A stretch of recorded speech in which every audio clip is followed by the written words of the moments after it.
At this hour, we repeat, these are the facts as we know them. And that's when she looked in the rearview mirror. Some technology from another dimension, another world. You're still afraid. I don't know what it was. No sign of life left except... This will scare you. Hello, I'm Shannon Brown, and this will scare you. My guest today is Anastasia Washington. She's a comedian, filmmaker, and host of the podcasts Haunts and Hops, Serial Killer with a C, and Hysterical. Welcome, Anastasia. Thank you. Thank you for having me and getting scared with me. Yeah, I can't wait. So far, the guest stories have scared me, pretty well, at least given me heebie-jeebies. So I can't really record at night anymore because it freaks me out too much. Fair enough. Fair enough. Yeah. So we'll just get into it. Today, I've got a cryptid for you from our friends in the South. Louisiana is known for many things. New Orleans, Cajun food, voodoo, and the filming locations for American Horror Story and Beyonce's Formation video. Exactly. But something much more dangerous lurks within the swamps and bayous. This is the legend of the Rougarou. Have you ever heard of the Rougarou? Yes, my mom is actually from New Orleans, or as she would say, Nolens, Louisiana. Aww. Well, so you might have some additional information or corrections for me. Feel free to throw them in. Probably not. You did better research. I'm probably like, it's spooky though. So this legend of the Rougarou comes from the Cajun people.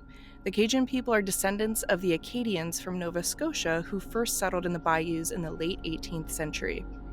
They have a long, rich history with lycanthropes that extends back to the 1500s. The werewolf of Dole was a man named Gilles Garnier, who was a reclusive hermit living near the town of Dole in France. He got married and moved his wife into his home in an isolated area. So he now had two mouths to feed and struggled to do so, causing some trouble in their marriage. During this time, several local children went missing or were found dead. Authorities in the province issued an edict encouraging and authorizing citizens to capture and kill the werewolf responsible for the missing children. One evening, a group of workers traveling from a neighboring town came upon what they thought in the dim light was a wolf, but some people saw him as the hermit with the body of a dead child. Soon after, Gilles Garnier was arrested. According to his testimony at the trial, while Garnier was in the forest hunting for food one night, a specter appeared to him, offering to ease his troubles and gave him an ointment that would allow him to change into the form of a wolf, making it easier to hunt. Garnier confessed to having stalked and murdered at least 4 children between the ages of 9 and 12. In October 1572, his first victim was a 10-year-old girl who he dragged into a vineyard outside of Dole. He strangled her, removed her clothes, and ate the flesh from her thighs and arms, and even brought back flesh to his wife to eat. Weeks later, I'd be like, we're poor, we live in an isolated area, and you're bringing me back human flesh. I mean, who knows? Maybe the story was different and she thought it was like turkey or something, but not a good look. Is this the same story as the Le Pac de Loup? Did you ever see that? The Brotherhood of the Wolf? Oh, no. It's a great action movie. It's a great French action movie. I love it. Maybe it is, because this is like a pretty famous case of lycanthropic witchcraft. Yeah, like you do. Yeah, just a casual wolf ointment. Wolf ointment is the best part. Yeah, like that, like a specter appeared. So a ghost came to you in the woods in the 1500s and gave you an ointment. That doesn't happen to you every day? Interesting. I mean, I wish it did. It sounds rather helpful. Oh my gosh. It might be because it's supposed to be like rural France and there's like a wolf attack and they're like there's some very hot French guys doing a whole bunch of really cool martial arts in it, so I would suggest watching it. Well, I'm putting that on the watch list for quarantine time. Good. Sidetracked you. Sorry. Continue with wolf ointment. So, weeks later, Garnier savagely attacked another girl, biting and clawing her, but was interrupted by passerbys and fled. The girl succumbed to her injuries and died a few days later. Then in November, Garnier killed a 10-year-old boy, again eating from his thighs and belly, and tore off a leg to save for later. He then strangled another boy, but was interrupted for the second time by a group of people passing through the woods, which, I think in the 1500s, the woods must have just been like the hot thoroughfare. That's like their highway. Like, meet me in the woods. Yeah, come meet me in the woods. See you in 10. Nah. Yeah. So he was interrupted, but then he brutally attacked another unknown boy who was passing by, tore him in half by biting and tearing at his belly. In 1573, he strangled a girl, ate her flesh, tore off her leg, and took that home to his wife again. So Garnier, yeah, I get like a renaissance for a turkey leg. Like, it's just so... It's all very bizarre to me. We'll get to my thoughts on this guy. Garnier was found guilty of crimes of lycanthropy and witchcraft, and he was burned at the stake on January 18th, 1574. More than 50 witnesses said that he had attacked and killed children in the fields and vineyards, then ate their bodies. He was sometimes seen in his human shape and sometimes seen as a lougarou, which is a term for a werewolf. Now, murder and cannibalism, being burned at the stake, it's all extremely sad and very dark, and obviously acts of desperation. Right. And most people would rationalize this by saying it was the 1500s, people were probably more gullible, they thought a lot of things were magical. But to my knowledge, it is extremely difficult to remove limbs. Amputations can be complicated even for modern day surgeons. So how do we explain this mortal man with limited resources, no tools, he's essentially starving, so presumably he's weaker, that he was tearing limbs off of children in the woods?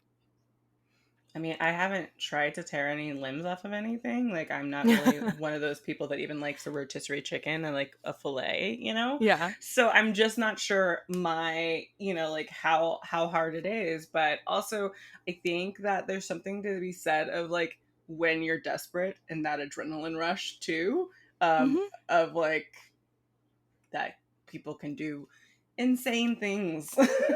Like mothers and school buses. Right? Like just all kinds of stuff. So I don't know. Maybe it's something to do with like that adrenaline rush or that belief, like even believing maybe that you have these powers or something. Believe in yourself and you never know what you can do. Don't do that though. No, don't do that. But also, I mean, it was the 1500s. You could have eaten some sort of like poisonous berry and gone, crazy. A little wacko and just started eating people. Like that was bath salts for their time. Right? I mean, didn't people go like crazy off of rye bread or something, or poppy seeds or something? I don't know. Yeah. I believe it. But I did have another thought. So I was putting two and two together. Garnier, what do werewolves have a lot of? Hair. What is Garnier Fructis? Shampoo. Is Garnier Fructis linked to lycanthropes? Are werewolves at the helm of this hair care brand? I do not know. I hope so too. It would. It kind of escalates the lizard people thought. Lizard people, lycanthrope. Maybe they're in cahoots. I'm not sure. I don't want to be sued for slander. Everyone come to their own conclusions. I'm going to continue on to another werewolf in France. I feel like Garnier should sponsor your podcast right now. I would love it. Their shampoo smells great. There you go. Yeah. Sponsor this woman.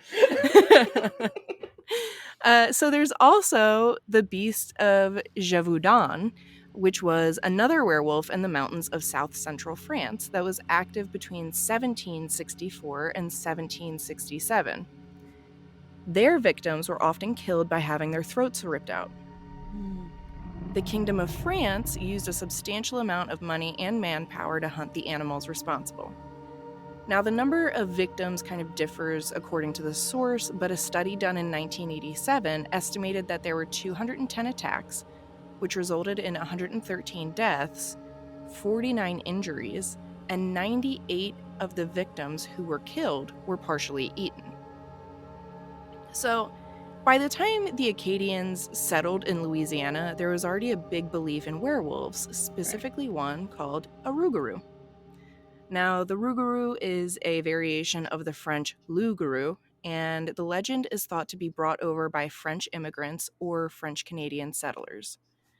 Loup-garou were werewolves, much like Garnier and the Beast of Gévaudan, but it should also be noted that some variations of the Rougarou story claim that the creature is a shapeshifter and not a werewolf. Which just means he has more control, you guys. Yeah, which is like, to me, that's scarier. Yeah, because he doesn't have to be like, well, in a month, you're going to get it. Yeah. Yeah, like you just wait for that moon. You just wait. Yeah, it's a pig that's eating me. Now it's a dog, a tree, a man. Who is it? We don't know. It's a shapeshifter.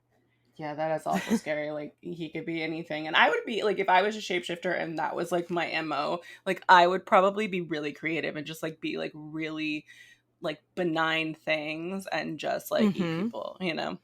That would Yeah, be because, my like, thing. I mean, I don't know the full, like, lore behind shapeshifters, but I'm assuming that they are eternal.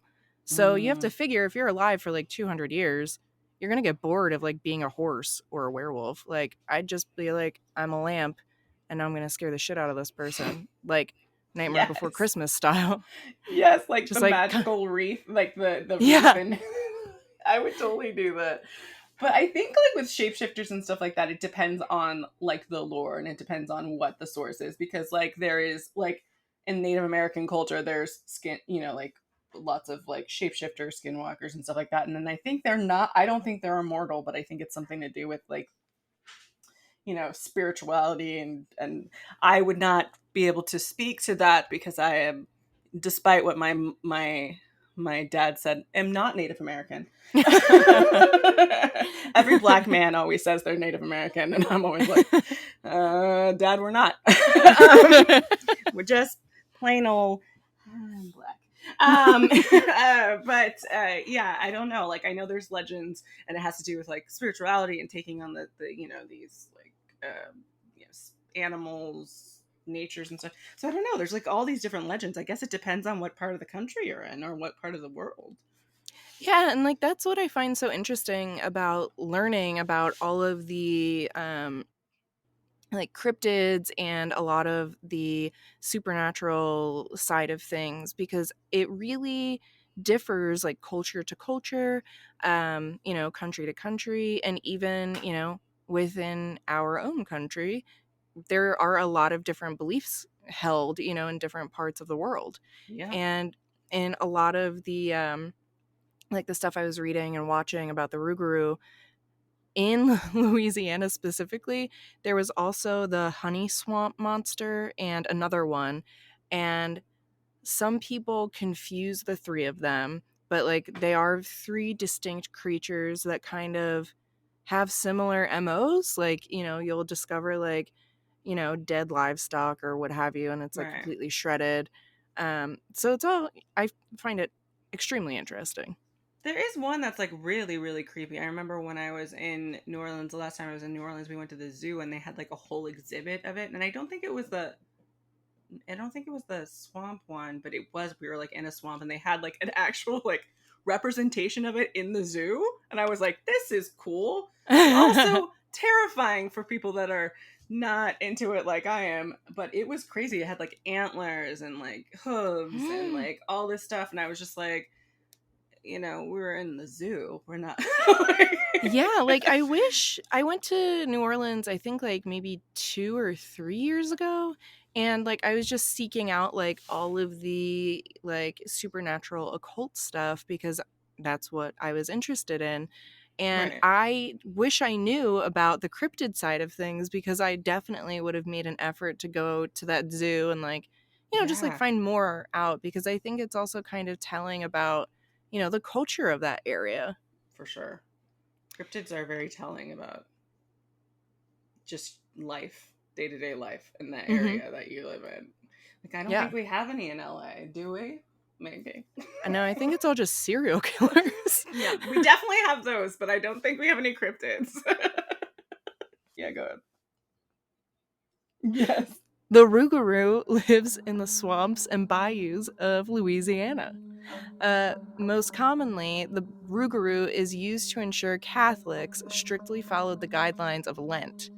If they didn't, the Rougarou would either murder them by shredding their body to pieces, or they would be doomed to become a Rougarou themselves. Parents also use the creature to scare kids into behaving, saying things like, "Keep it up and the Rougarou's gonna get you." Another version says that the Rougarou is a person who is under a 101-day curse, unless they can transfer the curse to another human being, kind of like It Follows style. Mm-hmm. So in this case, the curse usually comes from a local witch, sometimes a voodoo priestess. And lastly, just like a vampire, you could become a Rougarou after being bitten by one. So, do those align with any of the Rougarou stories you had heard growing up? Yeah, I mean, I was raised Catholic. I always like to say I'm a recovering Catholic. Same. Right.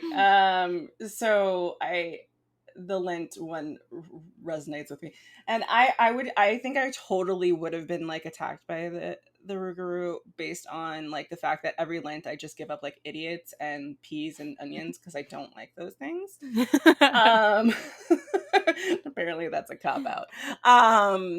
Yeah, I mean, Catholics, we have some interesting ways of keeping people in line, but it's very much like my parents. Like my dad used to like make up like little myths to like keep us in line, and that's basically like he used to tell us like if you pick your nose, there's a gnome that lives in your nose and will bite your finger off. And I've been like terrified to pick my nose since I was a Yeah, kid. my mom would tell us, if you lie to me, your tongue will turn black and fall out.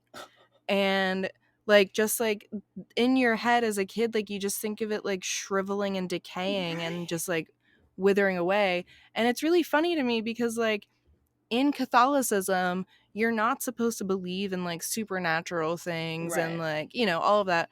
But in order to like adhere to like, not lying, doing what you're supposed to do, listening to your parents, all that stuff, our parents like used fake supernatural things to get us to like fall in line. It's true. But also like Catholicism in its basis is just like pagan and so like supernatural based, even though Yeah. they shame the rest of it. I'm always like when you think about it, like when you go to mass and you're like drinking the blood and you're like eating his body. Like Yeah, I'm like, you guys, if you would reframe this as being like super metal, I would have been into it. Like, right? I'd have been like, this is like badass. This is representing blood. This is cool. All right. Like, you just have to like Rebrand it. reframe. Yeah, let's rebrand. You know, I'm for it. I'm for it. Make it more metal. Yeah. Like, Make it more Hot Topic. Let's do it. Not new honestly, Hot Topic, old Hot Topic, like yes. 90s hot Topic. Yeah. It was funny. My boyfriend had to buy like he bought a gift for one of our friends and like it was like a horror shirt and they only had it at Hot Topic and he was like, "Look at the stuff that's at Hot Topic." And I was just like, "What are these things? These don't belong here." This used to be where I used to get my goth dresses so I could put them over my Doc Martens and scare everybody. Like now it's like Disney. Yeah, like I had a punch card for here. My mom was not happy I shopped here so frequently. No, and now not. now it's just like, I don't know, I was going to say you could get a Napoleon Dynamite shirt, but I don't know what the equivalent of that movie today would be, but you get the gist. Like it's very mainstream. Like Super Bad or something like that. Yeah, like a Step Brothers shirt. Yeah, it's really like it's very strange because like I remember my like hardcore Hot Topic days, and my family literally had like a color intervention with me. They were like, could you wear colors? Like, could you look like maybe not wearing a trench coat and like a goth dress and some? I'm like, I'll do purple lipstick. You're like, we'll consider it. Put a pin in it. We'll circle back. We'll chat And it now out. I wear like all kinds of colors. This is very weird. They like slowly haunted me with color. But yeah, it's weird. So like, yeah, I do like, I think the cat, like, it's such a Catholic state, Louisiana. Like, I feel like that like a lot of their legends are like based in like scaring you to like go to church and do the thing. And you know, for a while it worked on me. Yeah, well, and I thought this was interesting too. So it's said that you can protect yourself by putting 13 small objects like pennies in your doorways, because the Rougarou can only count to 12 and it's going to be confused by the 13 items. Some also say that a colander will work for the same reason. The Rougarou will get confused counting the holes. It'll keep trying to count until sunrise, at which point the Rougarou will flee back to the swamp and turn back to a human, or to hide, depending on the type of Rougarou. Now, 13 is like Yeah. a bad, like, you know, superstitiously, it's like a bad number. So I thought that was really interesting because the Jersey Devil was allegedly the 13th cursed child. That So, whole like, origin story is so weird to me. Like, yeah. like, I'm just like, every time like somebody tells me about the Jersey Devil, I'm like, he's just so weird. You just 13th child, blood, like all this other stuff. Like, I just like whatever. But it's weird that like you're a supernatural creature, right? You've got like supernatural powers, but you can't go over a doorway without counting something like that. Like, that's your like kryptonite. Your kryptonite is like, I have to stand here and count. Well, I feel like for everyone to like feel good, like, I mean, this is like, it's almost like writing 101. Like, we have to know that our characters are safe. So in theory, every cryptid or supernatural entity has to have some sort of failsafe, or, you know, some sort of, you know, kryptonite to use against them. In this case, this thing is stupid and can't count. You know, I mean, like, and, you know, not to be down on people who can't count, but this thing is like allegedly so old and wise and powerful, but like it keeps getting stumped whenever someone puts more than 12 objects in its way. I mean, I think what we're saying is that the Rougarou has like OCD like me, where it's like, I can't pass like a checkout stand when all the like, you know, gums are like different and the candies are like in a different area and they're not straight. So I think the Rougarou really just has OCD and has to count every time there's something put in front of them. And you know what? I understand. I get it. I sympathize. I got it. I understand. You know, we should, and maybe this is also a lesson. We should be more understanding of those who are not like us. Exactly. That's the true meaning including of Christmas. Cryptids. What? Yeah. And God bless us, everyone. Exactly. My cat just gave me the dirtiest look ever. She's like, what? So just like in the case of Bigfoot, there are Rougarou sightings, and they typically go something like this. You're out in the woods by yourself, but you feel another presence. You brush it off. It's just your imagination, right? You hear leaves and sticks crunching behind you, and a chill goes down your back. You know something's wrong. You begin to run, booking it home, your heartbeat thumping in your ears. That's when you smell it. Rotten flesh. A putrid stench is closing in on you. You're able to make it inside and lock the door, but before you can barricade it, you hear something slam against it, hard. You think quick. Gotta get the gun. But by the time you get to it, the beast will have made it into the house. The sounds of gnarled claws ripping through your porch are deafening, and just as quickly as it started, it stops. The sun has begun to rise, and you just narrowly escaped the Rougarou. Now, There are a lot of, doubts about this stuff, but for a lot of the people who live on the bayou or the swamps, they've been there for a very long time, sometimes generations. A lot of the stuff that I've watched, those people have just been in the area forever. They know Yeah. the animals there. They know gators, chickens, birds, squirrels, and there's even reports of panthers having lived in the swamps. Yeah.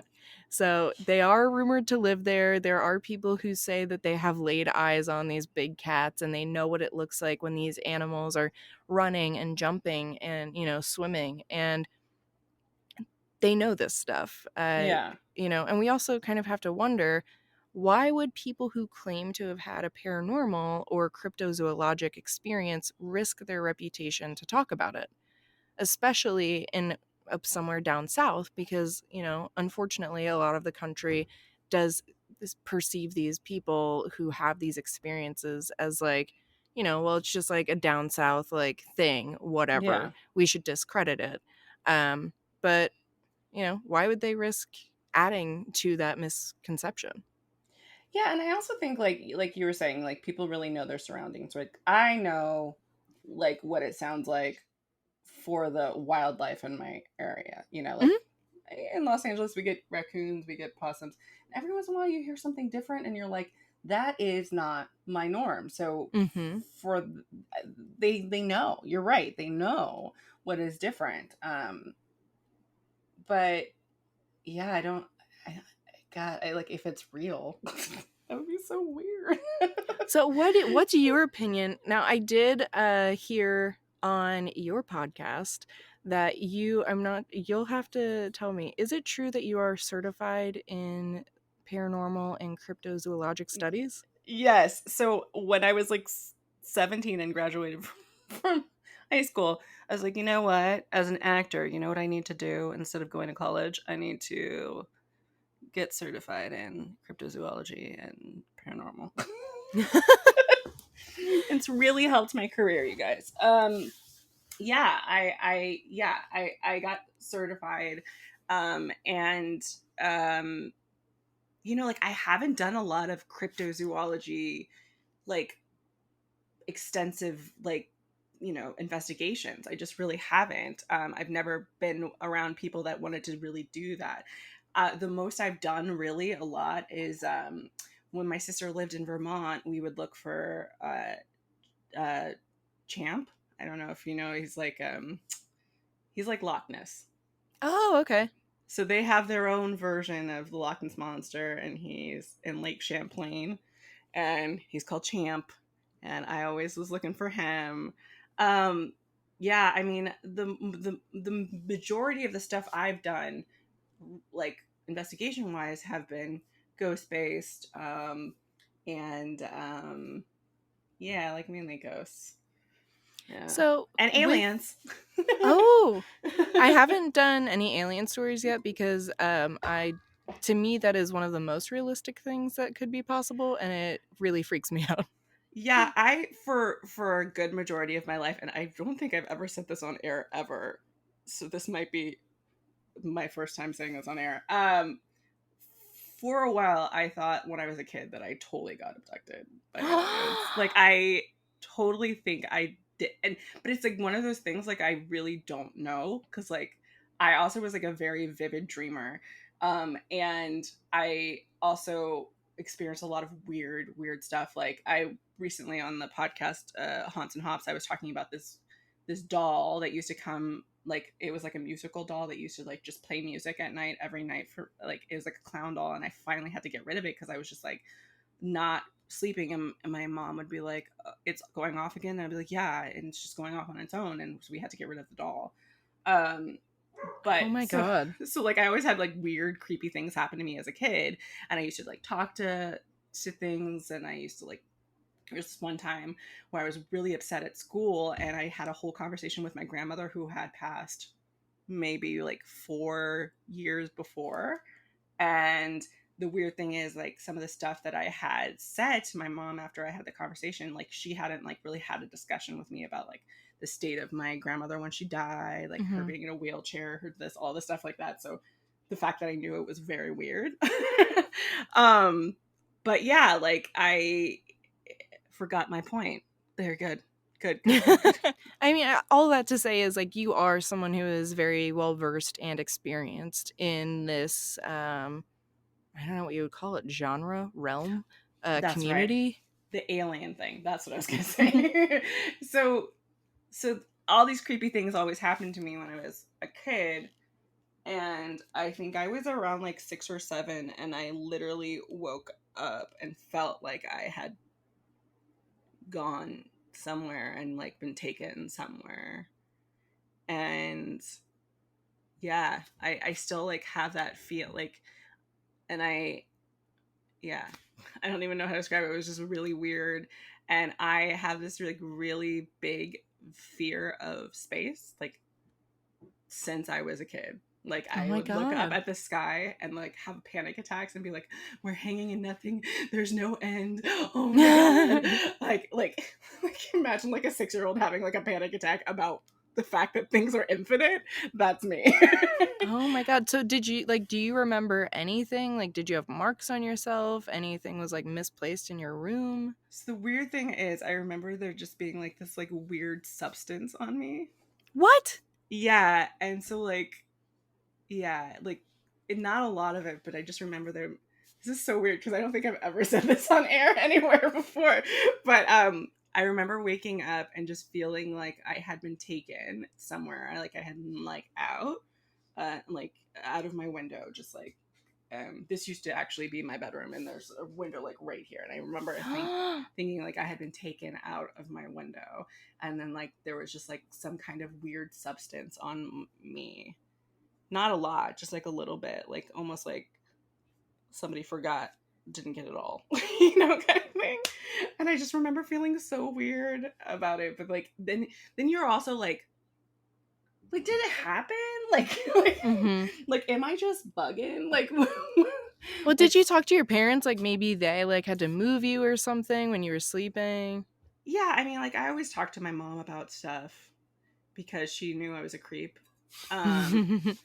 And so she'll say stuff like, I'll even like ask her, I'm like, oh, she'll be like, oh yeah, I remember the time, yeah, when you saw that ghost and blah blah blah, and I'm like, oh, like like because you're a kid, so you don't remember things the same way, but like, recently I was talking about Gettysburg, and like, I was like, oh, did I ever have a reaction? She goes, oh my God, did you have a reaction at Gettysburg? And I was like, yeah. I was like, did I don't remember. She's like, you ran off into the field and like immediately like got on the floor and started crying, like wailing, crying. And I was like, I have Wow. no recollection of this at all. So some of my memories, I have to like really like being so young, having so much of the stuff happen. I have to like go, Mom, do you remember? And she like have details. So, yeah, I do remember. And my mom has always just been like a very calming factor, like never like not believing me, but like investigating things with me and just trying to figure out what was going on. So, I haven't really ever like since I've been an adult talked to her about that. I should ask her. I should ask her what she remembers about that situation. That is so crazy. I remember when I was a kid, like I've always been into this stuff, and I like went to my mom because I think I was like maybe 10 or 11, and like I swore I saw 2 ghosts in the field up our street, and I was like, I think I might be a medium, Mom. And she was like, I don't know, you look more like a small to me. Like, she's got jokes for days. Jokes for days. Like all of that kind of like we definitely like celebrated Halloween, and like Yeah. we're like encouraged to like like stuff like that. But when it came to like there's monsters or ghosts or something like in our house, like I think it was more of a thing where she just didn't want us to get scared. So like, or maybe she just doesn't believe. I've never actually asked her. She just like shut it all down and was like, it's not real. Like she said when I was like a toddler, I was afraid of like something in my bedroom, and she and my dad made up like they put like perfume and water in a spray bottle, and like that was the monster spray, and like we sprayed it around the room, and that's how I knew it was safe. And I don't know if I believe in ghosts or not. I'm open. Yeah. But I do wonder like, kids are supposed to be more susceptible to that. Like when a Yeah. kid's screaming and pointing in a corner, or they're afraid of something under their bed, is it something they've made up in their head, or is it a change that they've perceived, you know? Yeah, I mean, like, I think if we learn anything from horror movies is that kids are always right. Mhm. Like, listen to your kids because they're usually like, it's like your animals and your kids are like the first sign, they see the first signs of something amiss. Because I think we're just so distracted as adults, right? Like, stuff stops happening, like, to us as adults because we're so distracted just by being adults. And Yeah. like kids, like, they're open and they're looking and they're absorbing and they're observing, and we just don't do that kind of stuff as adults. So I think it's like really yeah, it's like a special time for people in their life that they can really like they have the time and the energy and the wonderment to like take in that kind of stuff.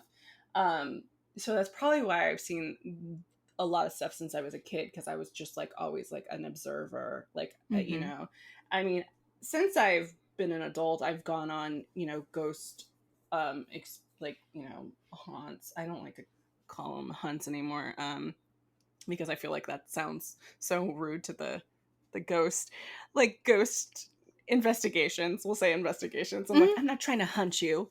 Yeah, it is like a more aggressive It's so aggressive. Like, way of it's saying just it. so not really nice to the ghost. But I've gone on ghost investigations and had like weird things happen. Like, me and my one of my co-hosts, we went to a haunted like collectibles place. So Ooh. it was like a vintage store, and then like some of the stuff was like supposed to be allegedly haunted, and so we did like an investigation there. And it was really funny because the guy, the entity, would only talk or like only do stuff when it was just me and her in there. Every time a guy came in, he would just like be completely silent. He just like was like, I feel like I was being hit on by a ghost a little bit. So how did it like, how is it like showing you its presence? So it was like playing with my hair at one point. It moved my purse. And it was just like, also just like the meter, you know, like all of the, you know, equipment we were using was just going off like crazy when it was just the two of us. And as soon as a guy came in, it was just like zip. And we finally were like, all the guys were like, oh my God, you guys are getting so much stuff and blah, blah, blah. Like, can we come in? And we're like, no, every time you come in, you're just wrecking it. Get away. Yeah. Get out of here. They don't like you. But I think it's funny. Like, my co-host, she gets like really like aggressive guys, like ghosts. They'll like say stuff to her. Like, they'll call her like a whore or something. And I usually What? get like ghosts playing with my hair. So like, even, you know, paranormally, people just really are obsessed with curly hair. Just, you know, always wanting to touch yeah. it. Yeah, I mean, it is kind of sad that like even in the paranormal field, Black women cannot go without their hair being touched, Right? and women can't go without being called a whore. So Right? It doesn't matter. It transcends everything. yeah, if you're a ghost, slow your roll. Maybe Right? read up on current events, We just how really people want to need be a treated. woke. We want a woke ghost. We need to find that woke ghost. Yeah. Where's the Where is woke, polite ghost? Where is it? Where is it? No, but like, I really haven't ever experienced like super evil entity like feelings. Like, I've definitely like felt like maybe I don't want to be here, but usually it's because of humans. Like, I went to Fair. the haunted forest once, because that's what you do. Where So is that at? it's okay. So we went to Altadena. Has the gravity, you know, the where it'll move your car. Mhm. Have you ever? So, very close to that, they have a haunted forest. So we went to the gravity and then moved our car, and we're like, oh my God, it's moving our car in neutral. Probably because of like seismic activity, but whoa. And so then we drove a little bit further into Altadena, like that area. And they had this thing called the haunted forest. And I am not usually scared of things. Like, I am like open. again, like I'm open to like entities and like possibilities and stuff like that. The thing that scares me all the time is humans. 100% of the time. So Wait, because like in reality, what is an entity really going to do to you? Like, right? but a human, I feel like they are much more sinister.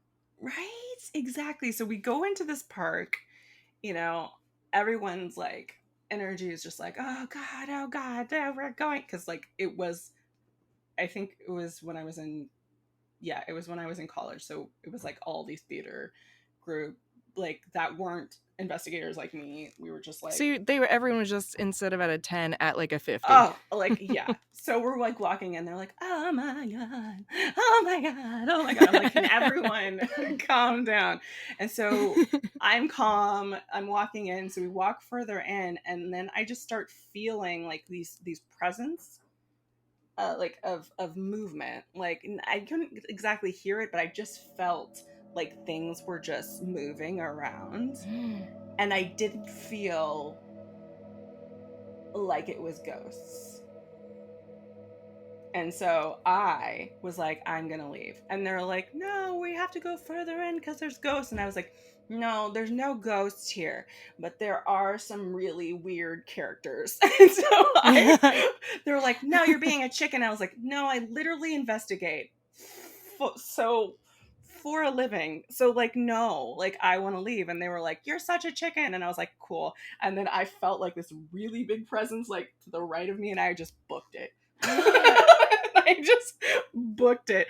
And then everyone like came back maybe like 5-10 minutes later, and they're like, yeah, there was some strange guys, real people there. I was like, I know, I done told you. Trust your gut is the Right. moral of that story. I was like, Always I was trust your like, gut. I could deal with a ghost. I'm not dealing with some guy with a switchblade in the park. Some forest people. Yeah. Right? It wasn't even a forest because this is LA, right? So what it is like a big park. It's like 10 feet deep of trees. Yeah, that's all it was. It's just like an urban park with a few trees. And like during the day, it looks very boring, like a weird, just normal urban park. At night, everyone puts this like huge persona on it, right? Mm-hmm. Well, anything like, scary in the dark. Right? I'm just like, I'm just gonna not get jumped tonight. I think Oh that's the scariest investigation I've ever done, and it's so stupid. Yeah, because it just turned out to be humans. Yeah, I think that's the like scariest thing. Yeah, and like I mean it's very important if you feel like something's off or something's about to go wrong, like get out of there. That I think is like one of the most important things, because like everybody I think has this curiosity about paranormal and stuff like that, and I'm a huge urban explorer. Like if I see something abandoned, I'm like, I want to go in there. But it's so, like really like have your senses heightened, like really know your surroundings, because again, like I don't fear entities, but I do fear people and maybe a creature or two. So just like I mean, I haven't really ever encountered anything like animal. Well, we're in California, so like snakes and coyotes and mountain lions. I've definitely encountered those. So like be careful out there, you guys. Yeah. But like just don't become the horror story, right? Yeah. keep your senses together. I think we can be so distracted, but that's the thing. The only time I've been really, really, really, really scared has been the haunted forest. Oh my God. So with all of that, like what's your opinion on the Rougarou, on werewolves? Like what do you think the likelihood of that is? I'm obsessed with werewolves, to be honest. I write a lot about werewolves, like just like screenwriting and stuff like that. There's part of me that hopes that we can have some like kind of like spiritual connection with animals and take on some of their characteristics. But on the other hand, I feel like what werewolves have been in the past are kind of like what witches have been in the past, right? So like in France, there was a huge like rise of witch, burnings, but there was also a huge rise, and you went over it, of werewolf trials, and so I think it was also like anything different, anything that they couldn't explain, right? So I think a lot of it is unfortunately just stuff that we can't explain, or just people that are taking on a persona. I don't know, like, I think the likelihood of it being real is very little.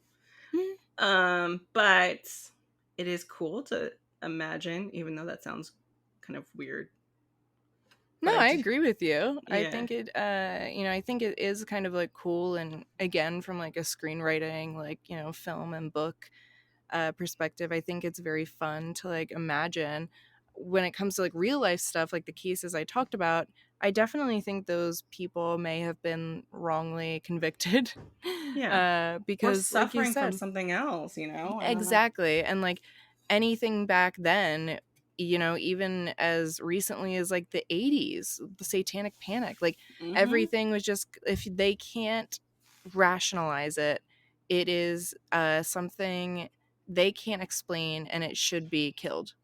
Right. And this should probably go without saying, but if you're someone who thinks that you're seeing a cryptid or something, don't harm the living creature, whether it be an animal or a human. Yes. But like, I do think that like maybe these people just had like really big wolves that hadn't been discovered yet, because Yeah. I've seen wolves in real life. They are gigantic. They are so much bigger than I thought they would be. And I've seen coyotes in real life, and sometimes they're much smaller than you would imagine. Yeah. So I think Also, maybe there could have been, like, this is like hundreds of years ago, right?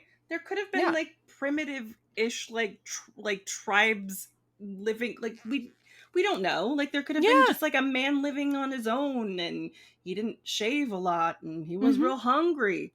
It could Yeah. happen, I don't know. Yeah, desperate people do desperate things. Yeah. But like, and even as far back as the 1500s, if someone wants to live in isolation, that's their choice. And a Mhm. lot of people, because they don't conform to their societal norms or their belief system, they think that it's something that's wrong or evil, and it must be Right. put to an end.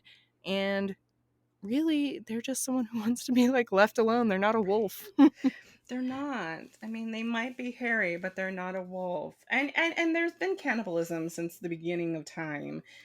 So it could just be part of that. I don't know. Like, it depends on the legend, right? Like, I just Mhm. feel like I do like love spiritualism. I'm not like a subscriber of any religion, but I do. I'm very intrigued by like this like idea that you could encompass an animal, and an animal could Mhm. encompass you, and like there could be like some kind of like familiar like transformation or something like that.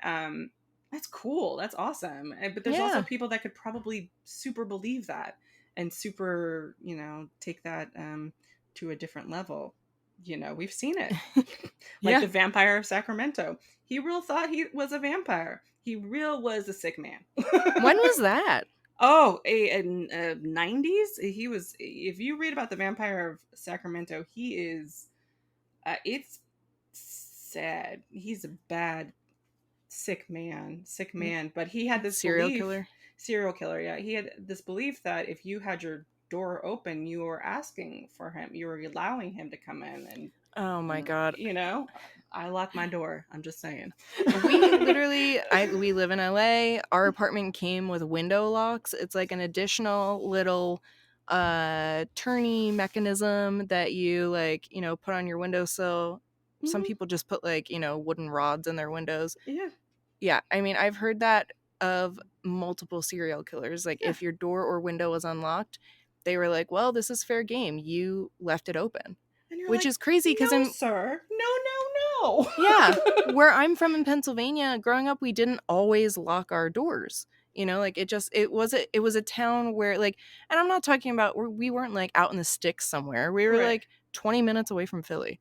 Like, it just wasn't crime, like wasn't break-ins, at least weren't that big back Right. then. And like, there were 5 people in our household. Maybe my sister was coming home late one night, or my dad like was going to run back out to the car, like whatever it was. But now almost every time my boyfriend had to be like, look, the laundry room is below our apartment. We don't have to lock the door if you're going down to the laundry. And I was like, we literally do. We don't know what's out there. It's so weird because I was born and raised in Los Angeles, and so like we talk about this on my podcast Serial Killer a lot because I was born and raised here, and so I just don't understand the concept of keeping your doors open. Like I have no clue, or like keeping your car unlocked or stuff like that. I'm just like, no, you just lock it. And I think it's such a weird concept for me to get. I'm like, but why would you want some? Like, I remember one of my friends was like, well, what if somebody wanted to come in? And I'd be like, then they needed to call me and let me know that they were coming over. Yeah, they need authorization right? to enter. I have no idea. But it's so interesting. That's such a cultural difference. It's really, no serial killer is getting that stamp from me. Yeah, you're not welcome. Whoever's listening, you're not welcome in either of our homes. No, I'm so like paranoid about even my car. You know, like before I'm a Jeep girl, so before I had this Jeep, I like to call him Manuel because I had to manually do the window and then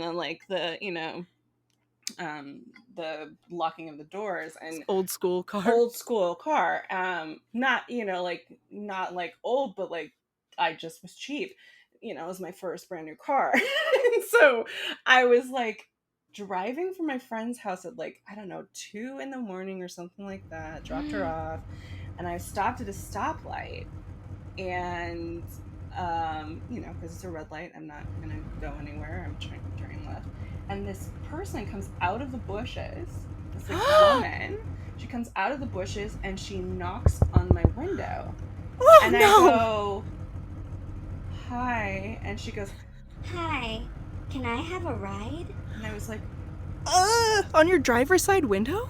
Yeah, I was like, no. She goes, okay, and just stands there. And I was like, a real human woman? Turn green. Turn green, turn green, turn green. She's just standing there, like right by my window. I was like, oh my God. It was just like, it felt like the light just didn't like go on forever. I was like, please just like, this is the longest light ever. And then it turned green and she kind of just stepped right back and I turned and left. I was so creeped out. Oh, I have no idea to this day, like what the hell that was about.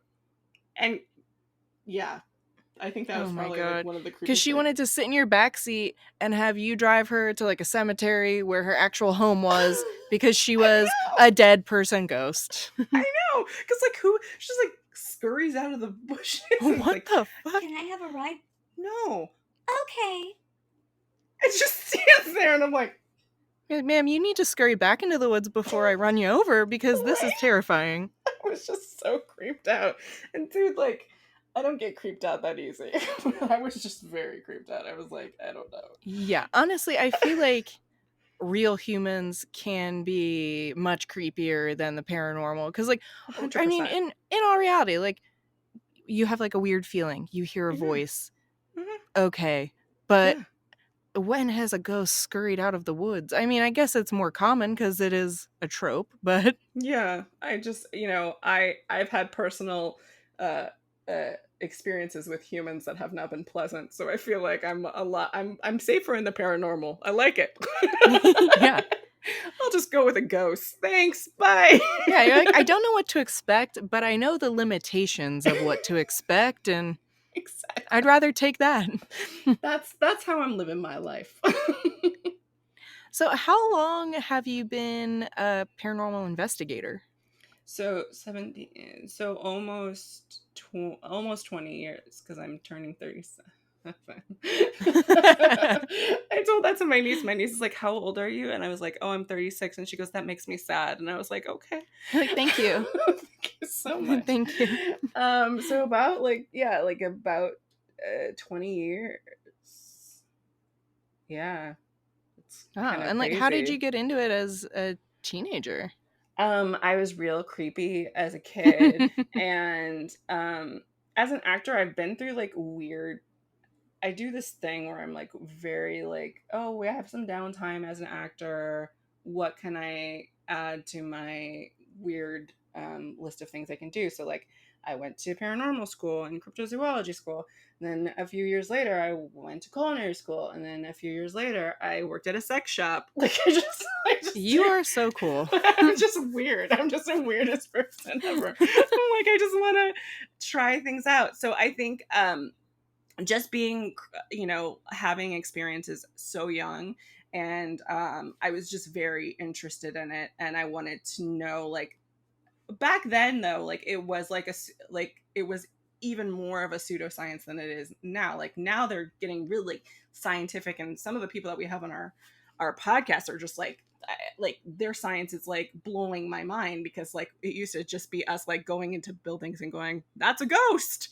That's scary. You know what I mean? We have this handy dandy EVP meter, and that's it. And now they have so much equipment, and so it's so much different, and it's so much more of a science, and I love that. But yeah, I mean, I wanted to get certified. I wanted to know everything I could.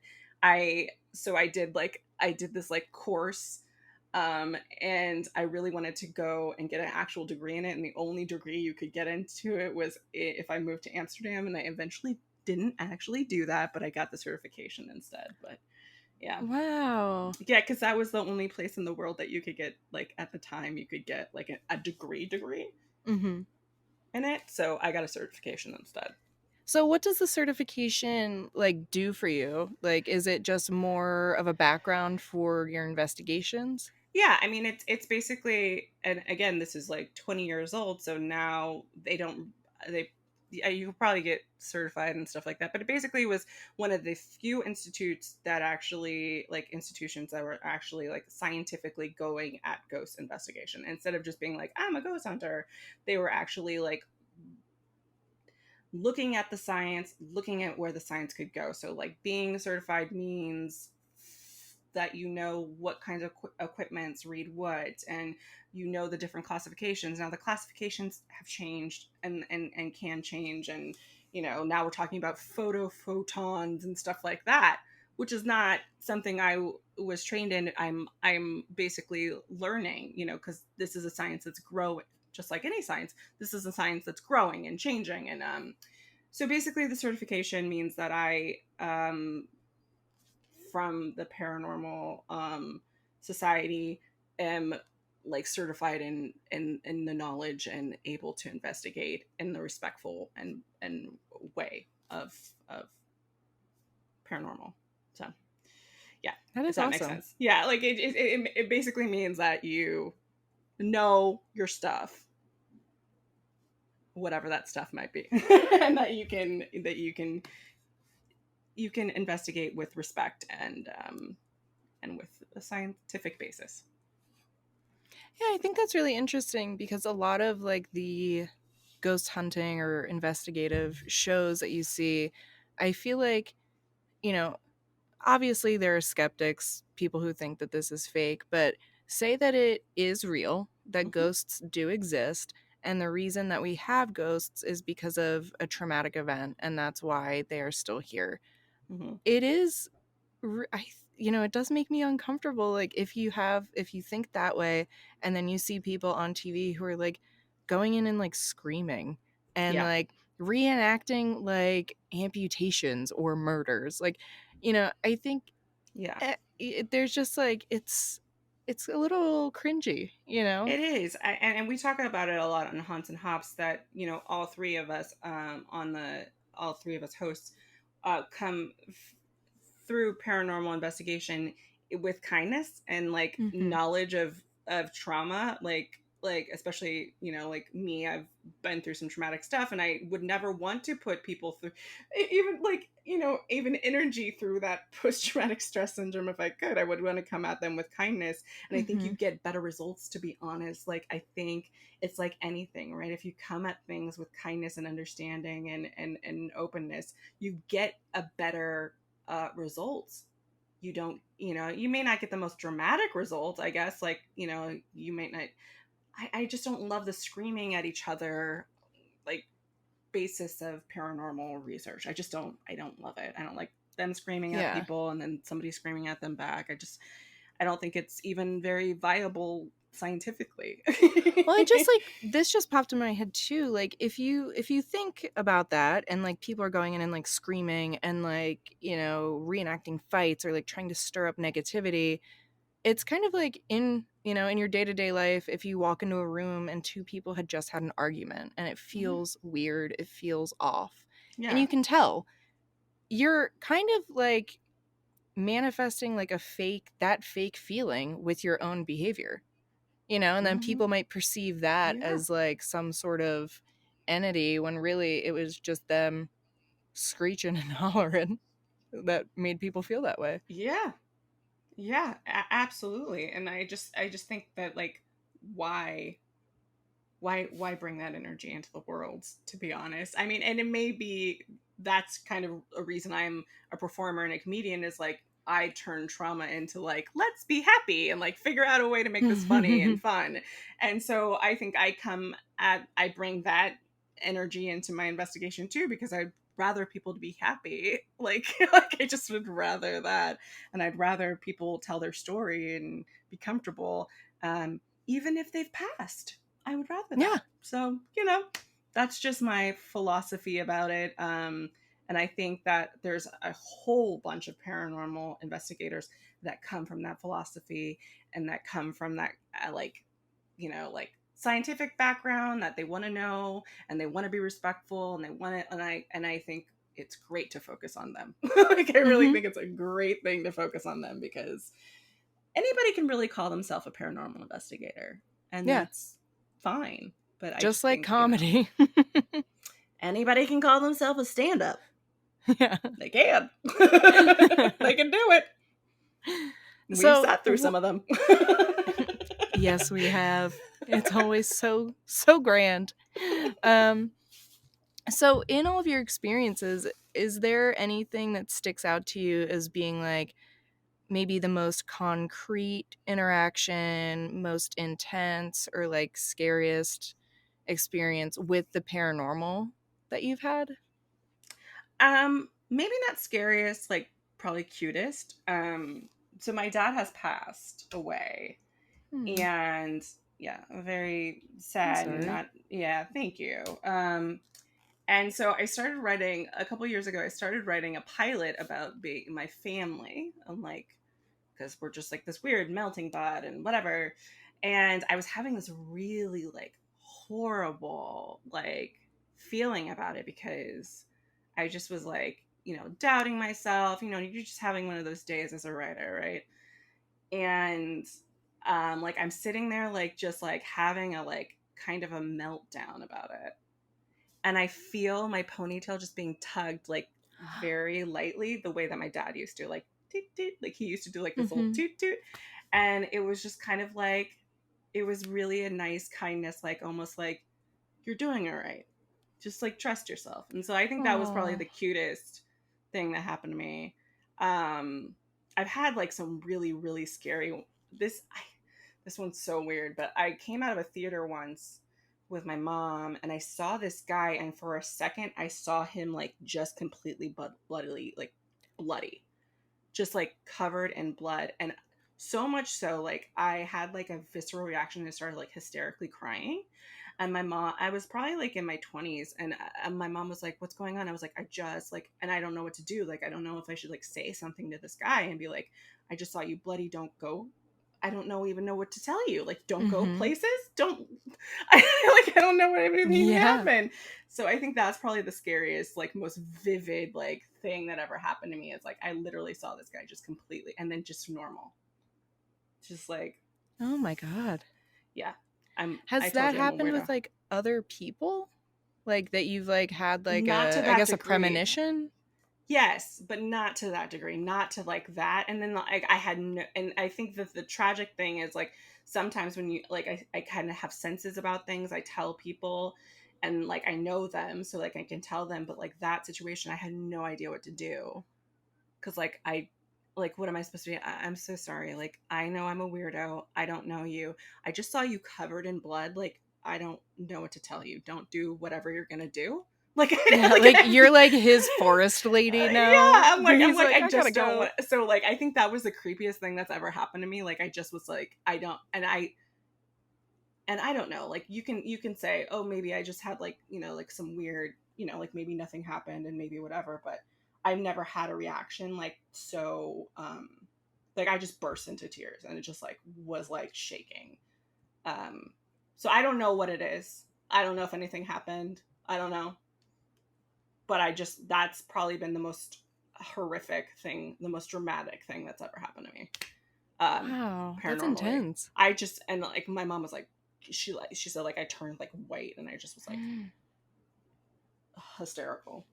And I was like, I literally don't know what to do in this. Hi, sir.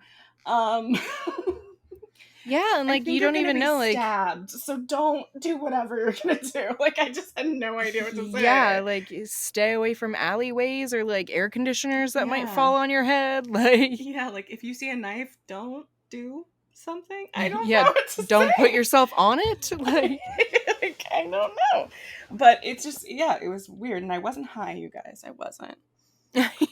Well, and I've thought about this too. Like people I've heard of like, debunking things with like, well, that person was drunk or they were high. Right. And I'm like, well, sure, that might like being high on weed, I'll talk about specifically because I feel like you can't really hallucinate that much on weed, and you especially like your vision is blurred or like and mentally you're a little messed up when you're drunk, but I don't know of them having any psychoactive effects that you would like hallucinate something, No. And I mean like, and I would always just like, like I'm pretty like I like to think that I'm pretty logical as well as, emotional. Like even with the haunted doll, I think, oh, I'm in California. There's a lot of seismic activity. Like maybe it was just shaking the musical doll and it was just creeping me the hell out. Absolutely possible. I have no idea how to explain this other thing. Like there's other stuff I can, like I did get so high once that this like guy basically convinced us that we watched ourselves die and we were ghosts. What? 100%, I was high. 100% I was high. Like I will tell you that 100% I was high. But you did have someone like working to convince you that something had happened. Like, yeah, like we were on Mulholland smoking weed and like he was like, we saw this car like kind of skid, like around a corner, and he's like, what if that was us and we actually just dove off and we died? And I was like, and all 6 18-year-olds were like, yes, we're dead. Oh no. Yeah. And then like I had my mom pick me up and she was like, you're not dead. And I was like, cool, awesome, can we go to Jack in the Box? She's like, absolutely. So with your mom like having all of your experiences, like is she sensitive to these things as well, or like was this all new to her when it started happening with you? I think it was pretty new to her. Like I pretty much think I scared her a lot of times. Like like I also had like this weird pagan phase where I was like, I'm not Catholic anymore, I'm a witch, and she was like, were you a teenage girl? Because I think was. We all did girl. that. Yes, I think I had watched this movie, The Craft, and so I brought home like this pagan book, and I was like, I'm a witch now, and she was like, okay, well, but you're gonna we're gonna go to like actual witch school, and I'm gonna make sure that I know everything you're doing. She was very like like she's a very kind woman that just was like, I'm gonna look over your shoulder while you're doing this weird shit, but I'm going to like just make sure it's not harmful. Like... Yeah, exactly. So I think I've never heard her have experiences like that. No. So I think it's just me and the weirdness. I mean, my sisters, they're a little, they've had a little bit of it, but I don't know. And it would be weird because like it's probably from my dad, and my dad is too like, he would be too like, no, I don't want to see it. Like you would just be like, I'm gonna deny this is happening. Yeah. Even if this you is could not see it. real. You'd be like, no sir, no thank you. I really appreciate you taking the time to talk to me about all this stuff and your experiences, and Thanks for it's having just me. all so interesting. I would love to have you again because I'm sure you've got even more stories. Anytime, girl. This was really fun. Awesome. Well, people who would like to follow Anastasia can find her on Twitter at Anastasia W, Instagram at Anastasia Wash, and be sure to check out her podcasts Haunts and Hops, Serial Killer, and Hysterical. And I really love the theme song for Haunts and Hops because it makes me feel like I'm at the Haunted Mansion. Thank And you. That was so fun to like record that. I was just so excited about it. yeah, I've like listened to a few episodes. Like every time I find myself kind of like swaying along to the intro, I'm like, this is so fun. It's for people who like spooky, paranormal, unexplained stories. Haunts and Hobbs is another really good one. Anastasia's a great host, and she's got other people who are great on there too. And people who are listening, reviews and ratings where you listen to podcasts and sharing stuff and commenting on stuff on social media really helps other people like you find our podcasts. So, you know, do what you if you really want to help other people find our spooky stories. Rate and review, share stuff, comment on stuff. It all helps boost us. And you can find This Will Scare You on Instagram, Facebook, Twitter, and YouTube because I'm trying to put up some captioning for people who would like some captioning. So give us a follow, leave a review, and I hope everyone has a good, creepy day.